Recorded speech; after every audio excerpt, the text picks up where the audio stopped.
નમસ્કાર, પાટીદાર સૌરભ ન્યૂઝમાં આપનું સ્વાગત છે। કચ્છ કડવા પાટીદાર સમાજને છેલ્લા કેટલાક વર્ષોથી કોરી ખાઈ રહેલી સગપણ સમસ્યા, ભાગેડુ લગ્ન, કુરિવાજો અને અન્ય સામાજિક પડકારોના ઉકેલ માટે વિથોણ પાટીદાર સમાજના યજમાન પદે યોજાયેલી ચિંતન સભામાં પાંચાળાના 17 ગામોની 21 સમાજના પ્રતિનિધિ ભાઈ બહેનોએ મોટી સંખ્યામાં ઉપસ્થિતિ નોંધાવી હતી।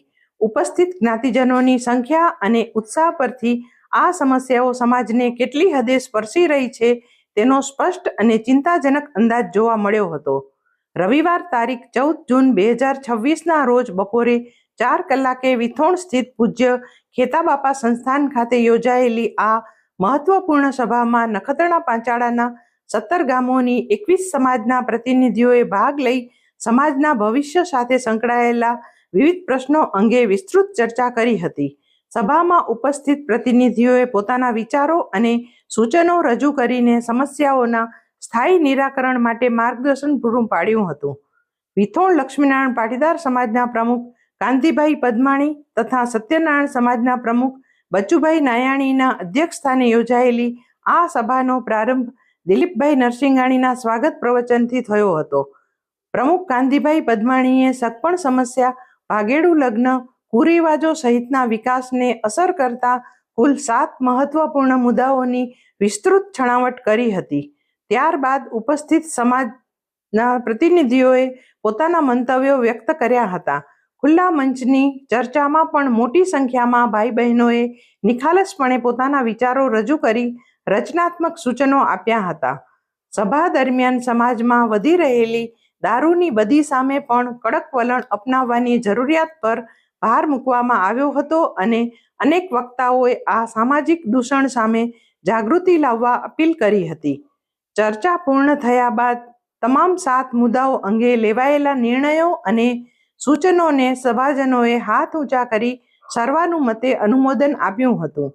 વિથોણ ખાતે યોજાયેલી આ સભામાં પ્રાથમિક સહમતિ સાધ્યા બાદ હવે નખત્રાણા પાંચાળાની તમામ 21 ઘટક સમાજો આગામી જન્માષ્ટમી નિમિત્તે યોજાનારી પોતાની સામાન્ય સભાઓમાં આ મુદ્દાઓ અંગે વિસ્તૃત ચર્ચા વિચારણા કરશે અને ત્યારબાદ લેવાયેલા નિર્ણયો અંગે આયોજકોને જાણ કરશે તેવું નક્કી કરવામાં આવ્યું હતું। સમાજની સળગતી અને જટિલ સમસ્યાઓના ઉકેલ માટે વિથોણ પાટીદાર સમાજે દાખવેલી આગેવાની અને કરેલા સુચારુ આયોજનને ઉપસ્થિત તમામ પ્રતિનિધિઓએ બિરદાવી વિથોણ સમાજને અભિનંદન પાઠવ્યા હતા। સભાનું સફળ સંચાલન સત્યનારાયણ સમાજના મહામંત્રી ધીરુભાઈ ભગતે કર્યું હતું। આ વિડીયો લાઈક કરવા અને શેર કરવા વિનંતી છે। જો તમે હજુ સુધી આ ચેનલ સબસ્ક્રાઇબ ન કરી હોય તો આ ચેનલને સબસ્ક્રાઇબ કરી બેલ આઇકોન દબાવવા વિનંતી છે। અને બાકી સગપણ લગન આપણી નાતીમાં જ થવા જોઈએ।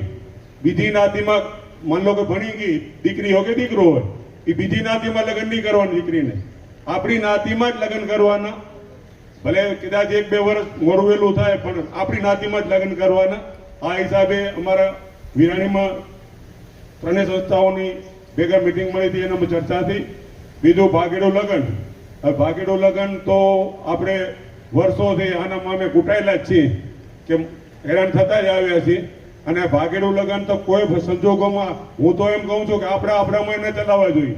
એ અમારે પહેલેથી કહેતો આવું છું, હજી પણ કહું છું કે આપણામાં ભાગે ને એને ચલાવવા જોઈએ। અને તમારું સંબંધ હોય તો તમે માની લો કે ઘરમાં વાત કરો, ભાઈમાં વાત કરો, પરિવારમાં વાત કરો, સમાજમાં વાત કરો કે મારો આનાથી પ્રેમ છે, કાંઈક ગોઠવો। એ સમાજે કાંઈક વિચારશે તો ખરી ને, પણ ભાગીને લગ્ન કરો એટલે આપણે સમાજ માટે હાનિકારક છે। એટલે મહેરબાની કરી અને આવો કાયદો આપણે થોડોક બનાવી એ મારી વિનંતી છે। બીજું, અત્યારે જે છૂટાછેડા, મેન પ્રશ્ન અત્યારે છે ને છૂટાછેડામાં વસ્તુ અત્યારે બને એવી છે। હવે તમે માનશો નહીં, અમારા કને એવા 20-20 વર્ષની દીકરી થઈ ગયો ને છૂટાછેડા કપે છે।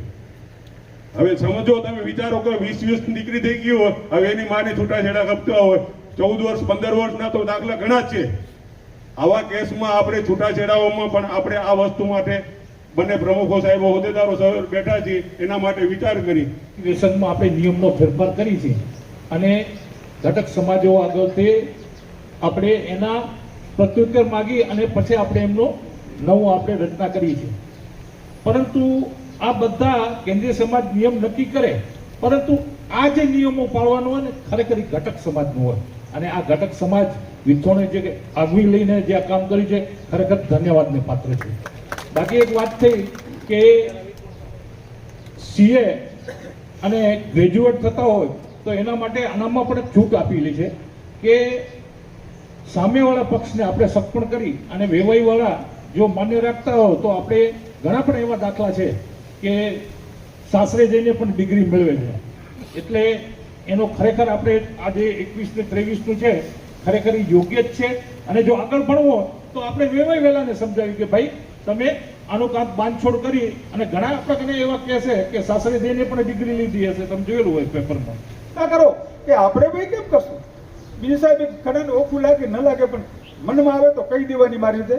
છેલ્લા 20 વર્ષથી કચ્છને કન્યાનું એટલું નુકસાન થયું ને એટલી પેઢી બહાર જતી રહી, એમાં કચ્છ એટલો દુઃખી થઈ ગયો. કેટલી દીકરીઓ બહાર ગઈ, બહારવાળી કોઈ આવતી જ નથી. આ કચ્છ સમાજ દુઃખી છે. લગભગ હું ઘણું કહ્યું 20 વર્ષ 15-20 વર્ષમાં 200 દીકરીઓ ગયો બહાર. એ કચ્છની દીકરી કચ્છમાં તો કચ્છના વાળાને ક્યાં તાણો કહો? અને બહારવાળો આપણે દેતા નથી. ભલે ને આપણો ભાઈ એ તો શું થઈ ગયું, આપણો કચ્છ તો કચ્છનો દરિયો તો અહીંયા આપણે બેઠા તો હોય બધા. તો આપણી દીકરી જયારે કચ્છમાંથી પેઢીને બહાર જાય કાંઈ વાંધો નહીં, પણ સાહેબ બારે વાંટા ફરેરા પાછી તકલીફ નહીં. આપણે રાયપુર જાય તો રાયપુરમાં વાંટા, કલકત્તા જાવ તો કલકત્તા વાંટા, અમદાવાદ જાવ તો અમદાવાદ વાંટા, અને અહીંયા તો કેટલી જાય તો બધા આવુંમાં કાંઈ તકલીફ છે, ક્યાં જીવું?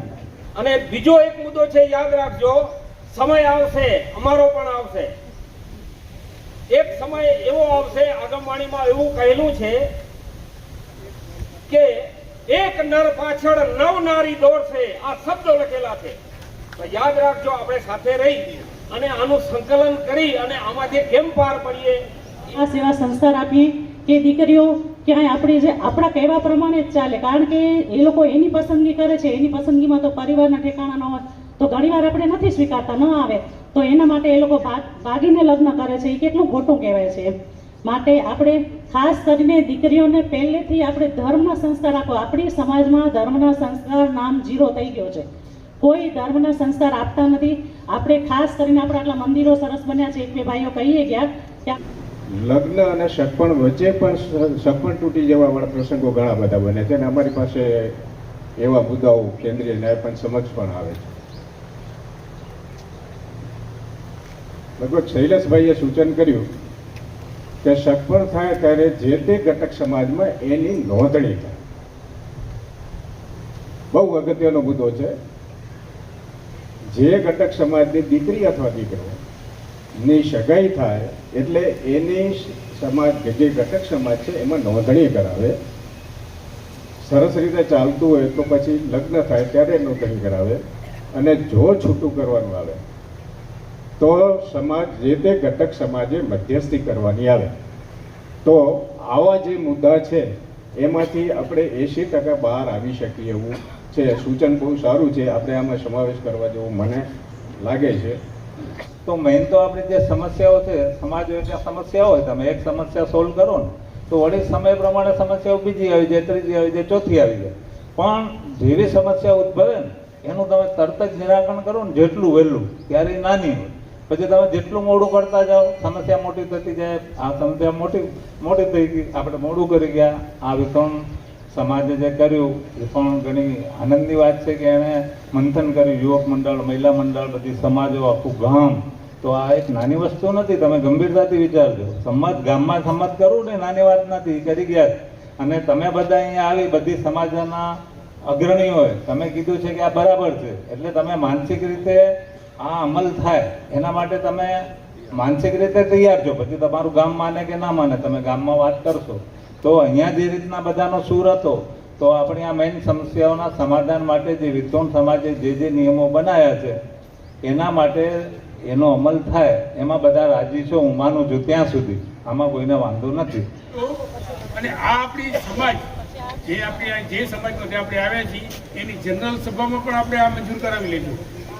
એ પછી જેનું જે તમારી ટપાલ આવશે અથવા તમે જે રૂબરૂ આપશો જે પત્રક, એ પત્રકને આધારે આપણે આ ફાઇનલ ડિસિઝનમાં જશું. પણ કોઈ સંતાન MBBS ડાક્ટર થાય છે, બરાબર?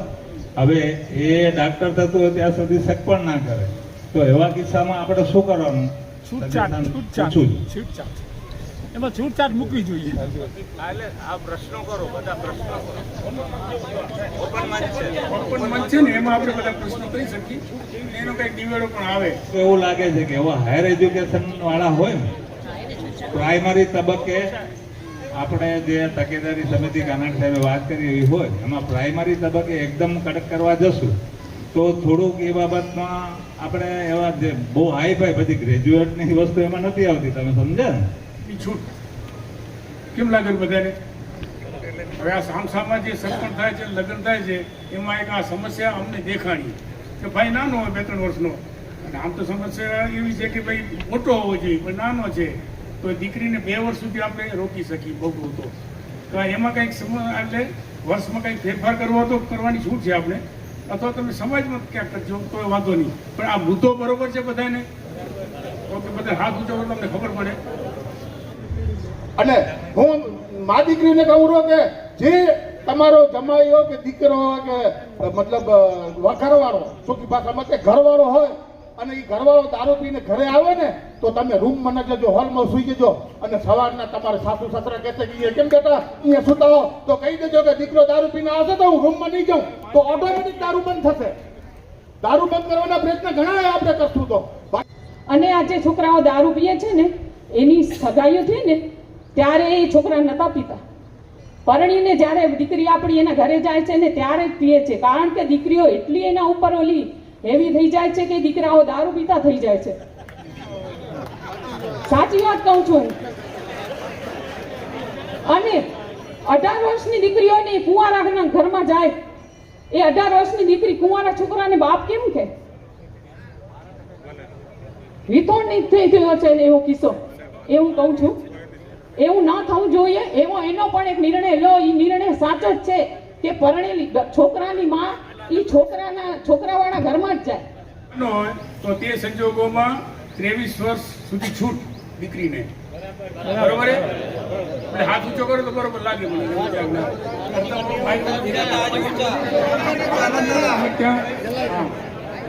દીકરીઓ 21 વર્ષથી મોટી હોય અને સગપણ કરવાના બાકી હોય તેમને આગામી 6 મહિનામાં સમકક્ષ પરિવાર જોઈને સગપણ કરી લેવાના રહેશે.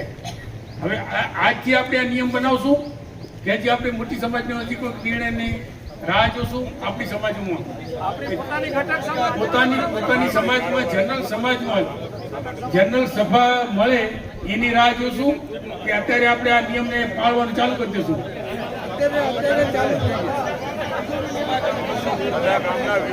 જનરલ સભાની હાલો, આ નિયમ આપણે ઘટક સમાજો 21 ઘટક સમાજો છે આજે, એ ઘટક સમાજ એની કારોબારીમાં ને એની જનરલ સભામાં મૂકે અને એનામાં જે વધઘટના વિશ્લેષણ હોય એનો આખો આપણે તારણું કરીને પછી આપણે ફાઇનલ કરશું. એ રીતે આવી લેખિતમાં છે. ઉચ્ચ અભ્યાસ કરતી દીકરીના સગપણ 21 વર્ષની વયમાં સગાઈ કરી લેવી અને લગ્ન પછી સાસરે જવા પછી સાસરા પક્ષે ઉચ્ચ અભ્યાસ ડિગ્રી માટે સહયોગ આપવો એવું આજની સભા ભલામણ કરે છે. એ તો ઘણા વખત બધા બોલી ગયા અને જરૂરી પણ છે. એ બધા માની છે ને એને. હવે નિયમ 1, 2, 3, 4 અને 5 જે કુટુંબ કસૂરવાર થશે તેને દીકરીના ફરી સગપણ ન થાય ત્યાં સુધી ભાઈયાત અને સમાજી અસહકાર કરવાનો રહેશે. હવે કાનાણી સાહેબ, તમને એક વિનંતી કરું, તમે જે વાત કરી છે અસહકારની આ રીતે, એ જો કેન્દ્રીય સમાજ અમારા ઉપર દબાણ લાવે ને તો આ જલ્દી પાડી શકીએ આપણે. હવે છૂટા છૂટા જે બધા સમાજો નીતિ નિયમ તમે જે બનાવો છો નીતિ નિયમ અમારા સુધી પહોંચતા નથી. આ પરિણામ એવું આવે છે એટલે જ આ અસમંજસ થઈ છે. એમ તમે જે પણ કંઈ નિર્ણય કહો કે તમે જે કંઈ પનિશમેન્ટ આપો એ અમને ઓર્ડર કરો એમ કે ભાઈ આ ફલાણાના હિસાબે આ કસૂરવાર ઠર્યા છે માટે એને પનિશમેન્ટ કરવામાં આવે છે. કેન્દ્રીય સમાજ સુધી પહોંચવું, કેન્દ્રીય સમાજમાં પહોંચવું એ આદેશ બહાર પાડશે ને એ અતિ ઉત્તમ રહેશે અને દરેકને બંધન કરતા રહે. હા, એ જ પગથિયાં ખરું છે. આપણે આટલું જે છે આપણી માગણી મૂકી કેન્દ્રીય સમાજમાં અને કેન્દ્રીય સમાજ એનું મંથન કરી એનું નિચોડ લઈ આવી અને જે આદેશ બહાર પાડે એ દરેક સમાજને માનવા. બસ આ જ એક આપણો મુદ્દો છે મેન. એટલે કે જે ભાગેડું આપણે કહીએ તો આ દીકરીનો એમના કુટુંબે અસ્વીકાર કરવો, આમાં જે તે કુટુંબ કસૂરવાર થશે અને દીકરીનો સ્વીકાર કરશે ત્યારથી તે કુટુંબનો ભાઈયાત અને સમાજમાં અસ્વીકાર કરવાનો રહેશે. અને ત્યારથી અસ્વીકાર કરશે ત્યારથી એ દીકરીને કદાચ ભૂલ સમજાય, મા બાપને ભૂલ સમજાય, ખોટું થઈ ગયું, આપણે સમાજમાં કેમ જેવું વાત કરતો ને, સમાજમાં વગર જીવી ન શકાય, સાહેબે વાત કરીને એવું એને જણાય અને એ દીકરી સાથે સંબંધ તોડી નાખે તો એવા અસ્વીકાર કરવાનો એક લેટર આપે કરવાનો રહેશે. અને જ્યારથી અસ્વીકાર કરશે એવી લેખિત બાંયધરી આપશે ત્યારે અસહકાર મતે મુક્ત કરવાનું રહેશે. સમજ્યા વિગત? દીકરી ભાગી ગઈ એમાં હાલો આપણે મા બાપને આપણે દોષિત નથી ઠેરવતા, પણ જ્યારે દીકરી ભાગીને તમે જે વાત કરી એ પ્રમાણે 5-6 વર્ષ પછી આવતી થઈ જાય ને જમાઈ આવે ને અણવર થાય ને આ તે એ થશે ત્યારે પરિવાર એનો સભામાં અલ્યામાંથી મુક્ત થશે. એમ અસહકાર કરવામાં આવશે, સમાજ કરશે અને ભાઈયાત પણ કરશે એ પરિવારને. બરોબર? બધા નેતાઓ બધા ક્લિયર જોઈને આપે આ બધી વાત ઓછા થાય. મારો અવાજ પહોંચે છે કે નથી પહોંચતો કઈ ખબર નથી પડતો. આ વચ્ચેનો ગાળામાં નથી થતા એટલે તમને મંજૂર ન હોય તો આવો જ સ્પષ્ટતા કરી. આપણી જ્ઞાતિમાં ભાગેડું લગ્ન કરે તો શું કરવું? હવે એ અમે નિર્ણય નહોતા કરી શક્યા. આજની સભા જો નિર્ણય કરી લે તો એ લેખિતમાં થઈને આપણે જે કેન્દ્રીય સમાજમાં મૂકવું છે એ મૂકી શકીએ એમ. તો પછી તમે જે નિર્ણય લેશો આપણે દરેક આપણી જે જનરલ સભા મળે એમાં આ મુદ્દો મૂકજો. તમને બધાને એક એક કાગળીઓ તમને મળશે એમાં તમે જ્યાં ધ્યાનમાં દેજો કે આપણામાં ભાગી જાય શું કરવું, કારણ કે એમાં અમે નક્કી નહોતા કરી શક્યા. એટલે તમારો ઓપિનિયન આપો જરા.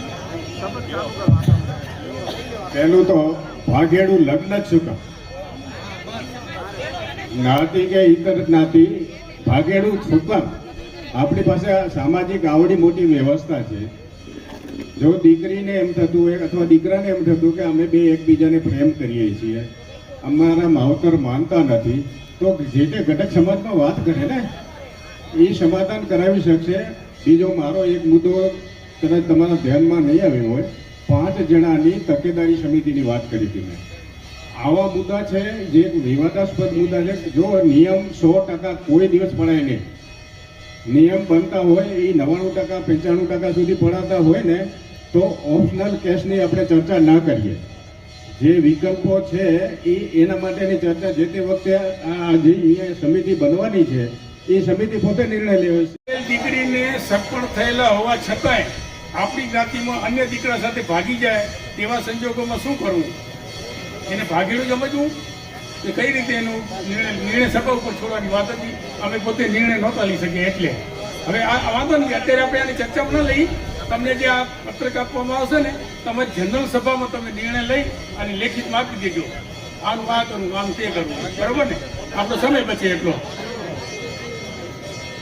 અને લગ્ન એ માંગલિક પ્રસંગ છે, પણ હાલમાં તેમાં પણ કેટલાક નકામા અને બિનજરૂરી પ્રસંગો થાય છે તે સમાજની ગરિમાને હાનિકારક છે. એ આપણે જે પહેલા ચર્ચા કરી અને વક્તાઓ પણ લેતા